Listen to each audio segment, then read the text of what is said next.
This podcast is for general informational, educational purposes only and is not to be considered medical advice for any particular patient. Clinicians must rely on their own informed clinical judgments when making recommendations for their patients.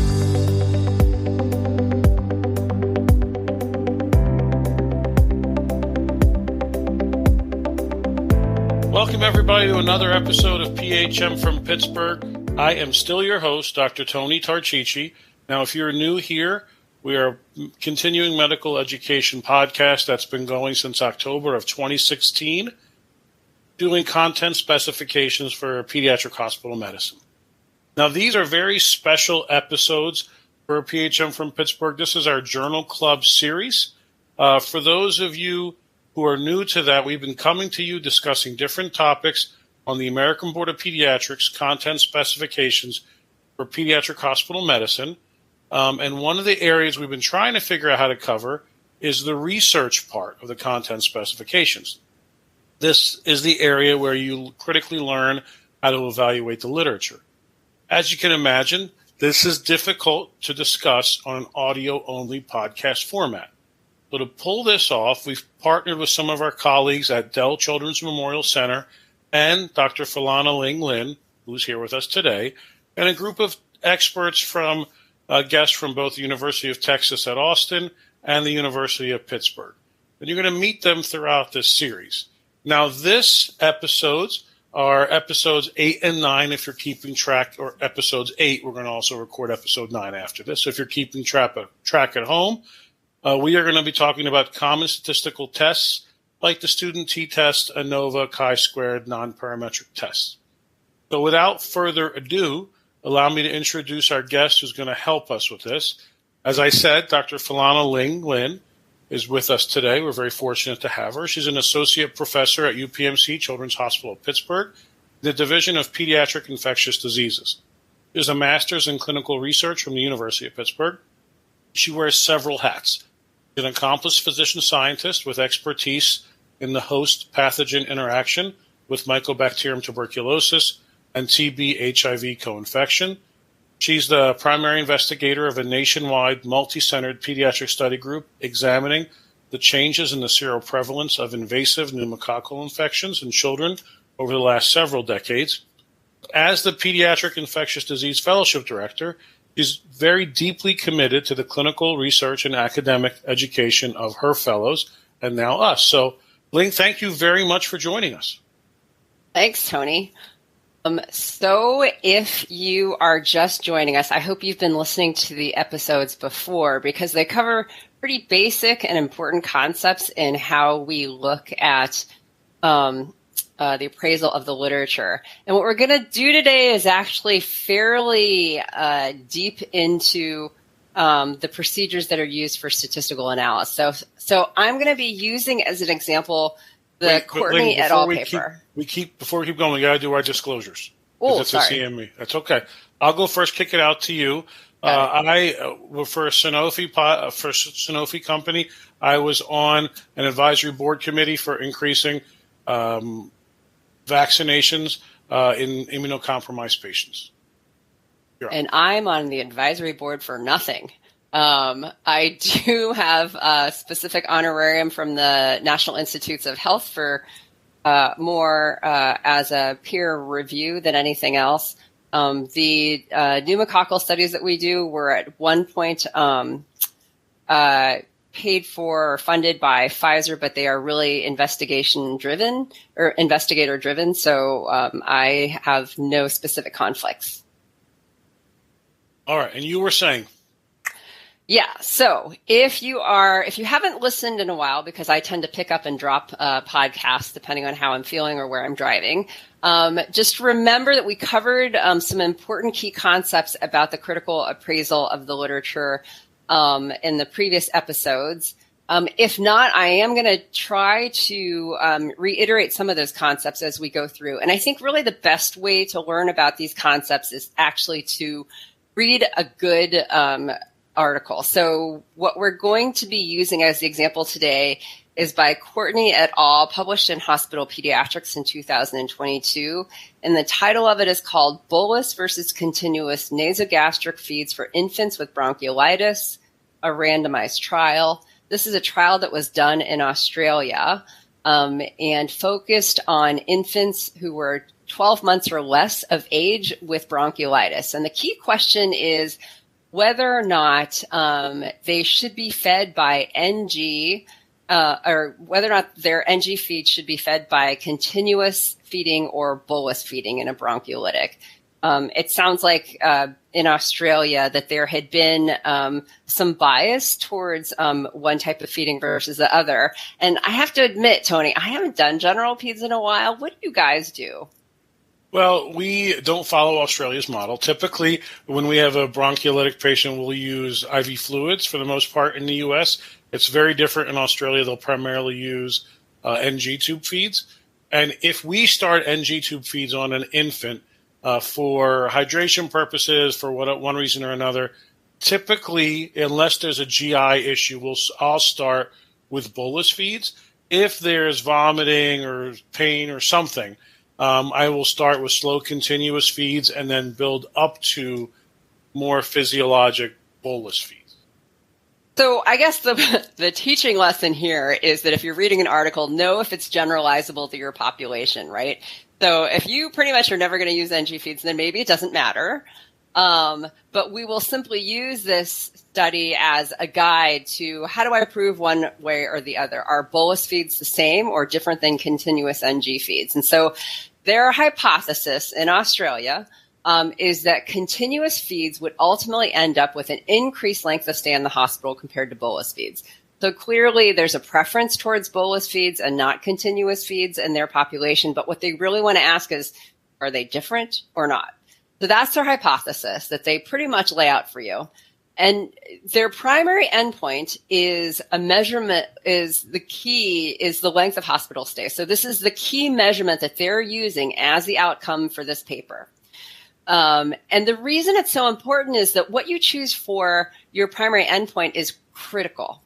And the type of primary endpoint that you choose in terms of the types of data is actually important. So if I think of length of stay, and I think of the types of data that we have, and if you recall, we talked about continuous data versus categorical data. How would you think about the length of stay? Obviously, people can stay there for hours or days, but at the end of the day, that is a continuous variable, right? And so that is the important part about this. The primary endpoint has been defined as the length of stay in terms of days or hours. And that measurement is a continuous variable. They also, in the paper, looked at secondary endpoints, and they tell you straight up what their primary and secondary endpoints in the paper are. It's a very well-written paper. So their secondary endpoints are the presence or absence of pulmonary aspiration, or whether or not those kids ended up in the PICU. So if you think about those categories of data, are they continuous or are they categorical? So I usually, categorical, right? It's either yes or no. And those types of things, pulmonary aspiration or PICU admission, it's one or the other, right? So they're mutually exclusive. You can't be in the PICU and out of the PICU. Like you either, you're in, check, or a number one, or yes. It's yes or no. PICU admission, no PICU admission. Pulmonary aspiration, yes, pulmonary aspiration, no pulmonary aspiration. So those are very much indeed categorical secondary endpoints. And so we can use this as a good example for how we compare things. In this particular situation, as we had talked before about the types of study, this is a prospective study. So in other words, patients are being enrolled, and that allows you the ability to choose, to make sure that you don't have any biases. They're going to be able to choose patients by their age, by their gender, and make sure that they're evenly distributed. Whether they end up in the continuous arm versus the bolus NG arm, they're randomized, and they set very firm definitions on categories of of how they were going to assign one patient or the other. And they have very specific inclusion and exclusion criteria and a specific patient population, right? So this is an Australian patient population. You can decide whether or not that is a patient population that's similar to yours or not. But the nice thing is they've sort of defined things. And by doing prospective studies and by defining everything ahead of time a priori, it really allows you to limit your bias and sets you up for success as long as you have explained everything. So if you're like me, I do like to sort of go over concepts, right? So we talked about the continuous versus categorical data. And then I would say, and the other thing, if you haven't read the paper, I'm going to read things out to you, but it's certainly worth your while to try to pull out the paper and see what they've actually written, because there are a lot of great things about this paper that they're very transparent about. And when you're writing papers and when you're reading papers, you want to know what the investigator is actually planned.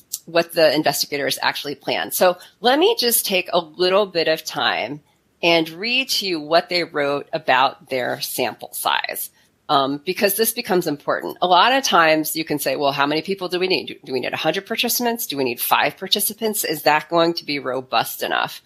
So here is what they said. They say this. So the study is called, in the preceding multi-site randomized clinical trial. So they have actually data, preliminary data from another trial.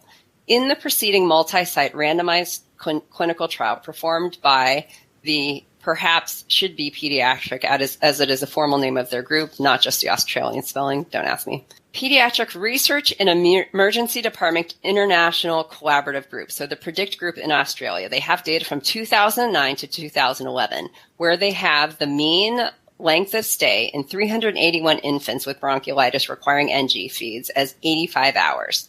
So based on these data, so they're using data that they had from the trial from 2009 to 2011.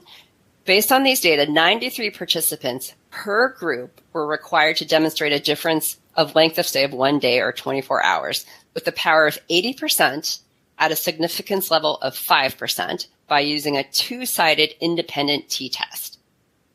And then they also said that they had a dropout rate of 5%. So what they're telling you is that they've estimated the sample size so that they need about 93 participants in each arm, so 93 in the bolus arm, 93 in the continuous arm, to provide 80% power. And they've set the significance level of 5%. So what does that mean? If you remember way back in your memory, do you remember what a normal bell-shaped curve looked like? Yeah.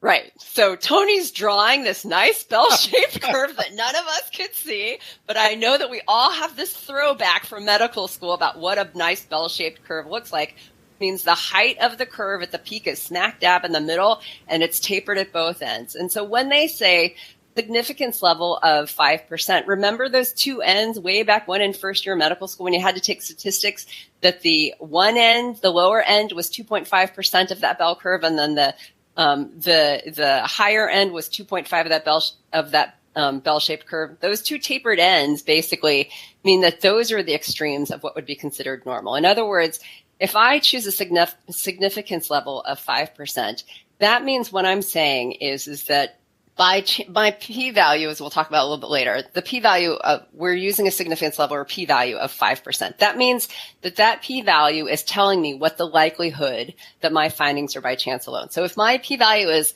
0.01% or 0.05%, that means the chance of my results, if let's say I'm showing a difference.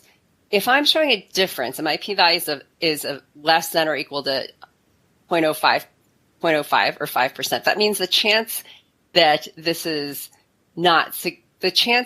significant, or the chance that these results are true by chance alone is less than 5%. In other words, it's unlikely that my results are by chance alone.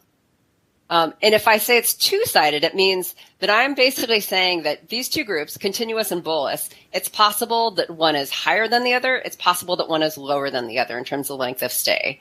So I'm being extremely conservative. I'm saying by chance alone that the likelihood I'd have these findings by chance alone is less than 5%. I'm saying that the two groups could be up, like the one group could be above or below. And I'm also saying I'm giving myself 80% power. Those are pretty conservative and pretty good estimates on the way to do sample size. Would I like 100% power? Yes. Is it possible? Probably not, right? Because I only have so much money, right? I want to put the least amount of infants at risk. I want to have be conservative but adequate in terms of the number of children that I'm going to require. So they're actually very upfront about how they derive the sample size, and they have preliminary data because you can't derive sample size having no preliminary data. Okay, so we've talked about sample size, we've talked about continuous or categorical data sets, and now let's try to actually figure out what they're actually addressing. So can I again, and ask a question, yeah. Link? So Yep. is what was impressive to those of us who aren't trained in this for the statistical power that they came right out and talked about it and they gave you that it's 80%? Would there have been a number for power that you would have said that's not a good number? Yeah, like if I said 50%, that's not going to be an adequate number, right? I would say most studies, clinical or basic science, at a minimum estimate 80% power. 90% power is great. 100% power is next to impossible. But 80% power is pretty darn good. Now, when obviously we're not doing the math here. The things that matter about power are what your average length of stay is, what you're going to consider to be your what we call delta or difference between detection. If I know that it takes how many days? So if I know my length of stay was 85 hours, and I'm going to say, in my head, what's the significant difference? In this paper, they're saying 1 day, right? If they said 5 days, then that would probably require a less number of children per group because you're detecting a larger difference. The smaller the difference, the more people it's going to take per arm. The larger the difference, the fewer people. The problem is you have to decide, is that meaningful, 1 day of hospitalizations? One could argue, you guys will talk about in cost-effective analysis, like how much is 1 day going to help with the financial outcome? Is that $1,000? Is that $10,000? Is that meaningful? What you choose as meaningful is really a critical part of how you choose measurement. And I would say 1 day shorter of hospitalization probably is pretty meaningful. Yeah, I would think so. 5 hours, not so much, right? 5 hours could be the time it takes for a family to get their ride home. Yeah. Right. And so maybe that's not very meaningful, but a whole day is probably pretty meaningful. 3 days is going to be really meaningful. But is that realistic? Right. So we always have to sort of weigh these things. And so it requires people in the field, right? I'm not going to take a person who studies insects and ask them, what would be a meaningful shorter length of stay for you? Right. Someone who's like never been in the hospital but on the other hand, like I really hope that they never ask me anything about insects because I know nothing factual about insects at all. So it basically, you have to be an expert in the area to be able to come up with what is a meaningful primary outcome, what is a meaningful secondary outcome. I think it's meaningful if you're on continuous NG feeds and you end up with an aspiration event, or bolus feeds and you end up with an aspiration event. So those things are all important. It is much easier to calculate a sample size based on continuous data, right? So if you're going to use length of stay, that's much easier to do. But when you calculate sample size, it has to be a normal distribution. There are ways to accounting for not normal distributions, but you're assuming there's a normal distribution.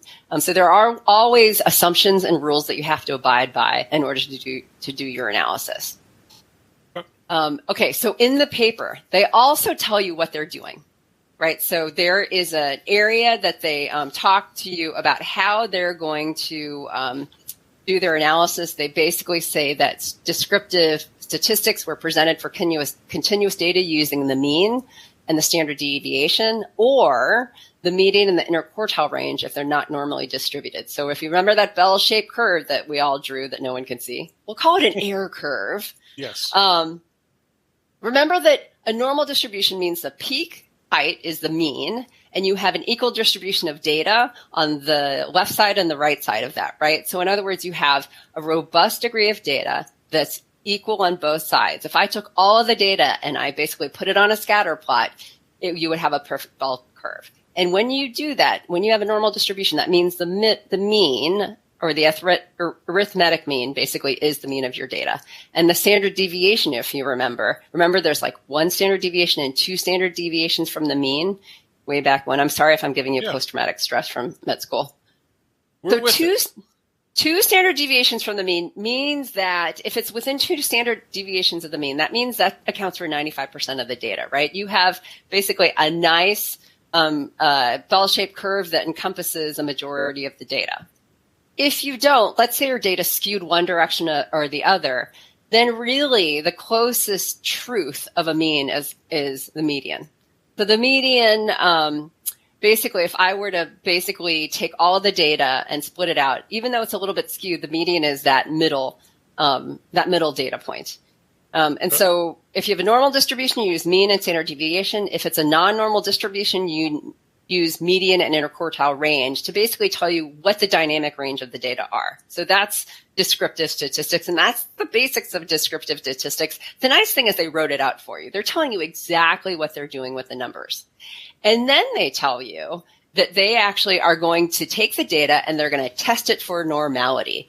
They're going to test it for a normal distribution. And I have to say that, like, they did a really good job here. I don't know if there was, sometimes when you're asked to review papers, they ask you they'll ask you whether or not someone who is an expert in statistics needs to review it, because maybe they did some fancy schmancy stats. They're telling you up front what they did. So what they basically say is normality was assessed by using a Shapiro-Wilks test. So that's a statistical test used to say yes or no, whether or not it's normally distributed or not.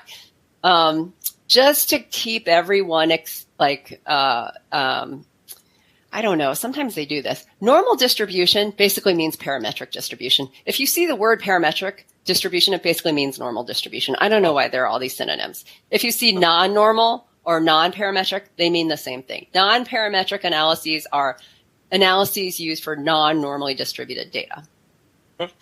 Okay. So they tell you what they're going to do to test for normality. They also tell you the types of tests they use. So let's just go over some general rules. This is sort of fun, nerdy statistics. Have you ever heard of the student t-test? I've heard of it. Well, I also helped plan this thing, so yes. Do you know which beer company was responsible for the student t-test? No. Oh, wait, I can guess. Yingling. Guinness. Guinness, you're right. So this is like in the early 1900s. And apparently Guinness, which I don't drink beer, but I guess Guinness is world famous for its beer. Yes. I know that statement's probably blasphemous for some people. So Guinness was very much invested in their scientists, which I don't know if that was like a trade secret or not. But at the time, they had hired this guy by the name of William Seeley Gossett, and it's urban legend about I have no idea exactly what question he was asked. But the secret apparently at Guinness was they didn't want people to know that they had different crops or smaller crops of, was it barley or hops or whatever was used to make their beer. Because they wanted everyone to know, obviously, if you buy a Guinness beer, it should be the same if I bought it in Ohio versus if I bought it in California versus if I bought it in Ireland, right? Right. But in order to ensure that their product was the same, or at least the quality was the same, they had hired mathematicians to say, can you tell me that this crop of barley is the same as that crop of barley and therefore results in the same Guinness that was made? But it was a trade secret. They didn't want anyone knowing. They wanted to make sure everyone thought they were getting the same Guinness everywhere. So Gossett turned out to be one of the mathematicians or statisticians. I don't know if they had statisticians back then, who actually had to devise these tests to compare. I don't know if it was barley or sweetness of the barley or what it was. And, you can only grow so much barley at one time. So he had developed these tests to basically test these small lots. Of course, in statistics, every statistician you talk to always wants a large sample size, right? Right. I'm sorry, but I don't have 1 million kids to test whether or not like continuous versus bolus feeds actually work. So the student t-test was actually his test. He couldn't call it student because Guinness wouldn't let him publish his name because they didn't want anyone knowing that they had to make these small sample comparisons. So the student t-test was actually a test to compare smaller sample sizes and test whether or not they were the same or different. Whatever the, secret sugar or barley lot or whatever it was. So student turns out to be Gossett at Guinness, believe it or not. So the student is not the first time beer has come up on the podcast. Oh, really? And our regular listeners should be able to remember what other episode beer came up on. Not the Journal Club series, but it's just funny when that happens. Oh, yeah. So I guess, nerds and pickup lines. There you go. So the student t-test actually comes from Guinness. And so one could make the argument, right, that even like fun beer making people need to have math. Mm-hmm. So the idea, though, for a student t-test is that student t-tests are really used for, one, normally distributed data and for continuous data. And so when we think about length of stay as a continuous variable, as long as it is in a normal distribution, then traditionally one would use the student t-test. And what's the null hypothesis? And so most people talk about the null hypothesis as being what you want to prove or disprove, right? You can make whatever null hypothesis you want. Let's say my null hypothesis is going to be that length of stay for continuous feeds is exactly the same as length of stay for bolus feeds. That's our primary endpoint, which is length of stay, and the two groups, which is bolus versus continuous. And what we're going to say is that the mean, assuming this is a normal distribution, that the means of the length of stay are the same. That's our null hypothesis. And so if, let's say I was going to draw out two curves, if my null hypothesis is true, the two means of continuous and bolus would look close to each other, right? If they were significantly different, then those two bell-shaped curves would be apart from each other. All right, so to recap, length of stay, hours of hospital stay is continuous data. Student t-test is used to compare the means of two groups that are made up of continuous data. If I had three groups, so let's say I had IV, continuous NG, bolus NG, that would be three groups. So that would be an ANOVA. That's an analysis test of variance. So essentially, ANOVA and student t-test are very similar. They both compare continuous data. They both have to be normally distributed. Their variance have to be the same. But a student t-test, you're only comparing two groups. ANOVA is three or more groups. You could compare as many groups as you wanted with ANOVA. The caveat being that with every comparison, you'll lose a bit of statistical power. Does that make sense? So student t-test is two groups, continuous data, normally distributed to see if they're the same or different.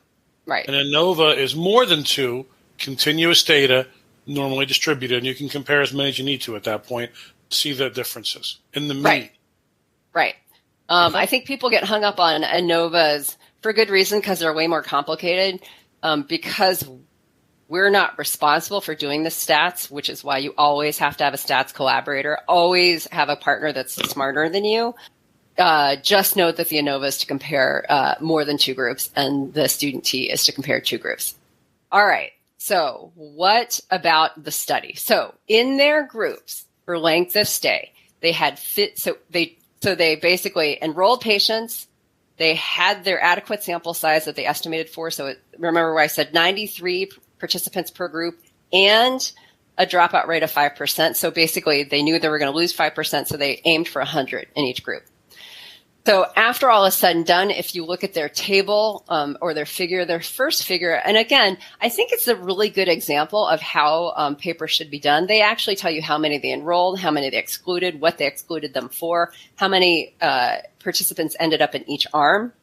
The table 1 gives you demographics, so what was the average age, so there aren't any, big issues like gender being an issue or age being an issue. Your goal is that each group is pretty similar.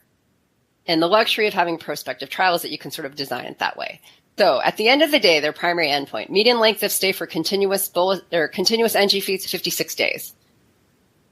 Median length of stay 56 hours. Median length of stay for bolus NG feeds is 54.24 hours. Does that sound different to you? 54.25 hours for bolus versus 56 hours for continuous.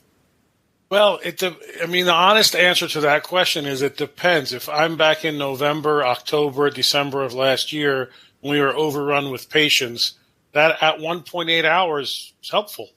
Or if I'm a hospital chief financial officer trying to turn over these rooms, though at 1.8 hours may be helpful. During normal times, not as helpful. True. Okay.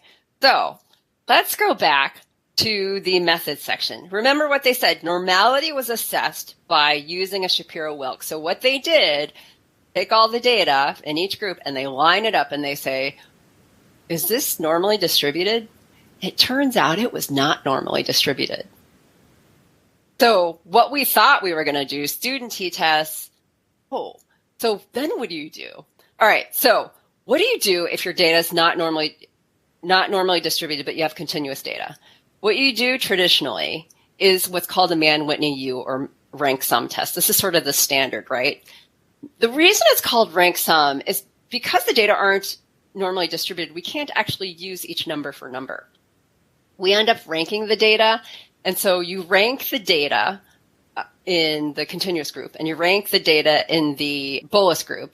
You sum it up and you're comparing the sums of each group, right? So it's not a perfect scenario where the number means a quantity per se, but it is a conservative estimate. We'll give you the answer that you want, but again, it's a conservative answer. So your Mann-Whitney U test, or what's also called a rank sum test, is again used to compare continuous data, but it's not normally distributed between two groups. So it's a lot like the student t-test, but the data is not normally distributed. So that's your backup. There is a non-parametric or non-normal test that's similar to ANOVA. There are different ones. If you're forced to use it, you could use like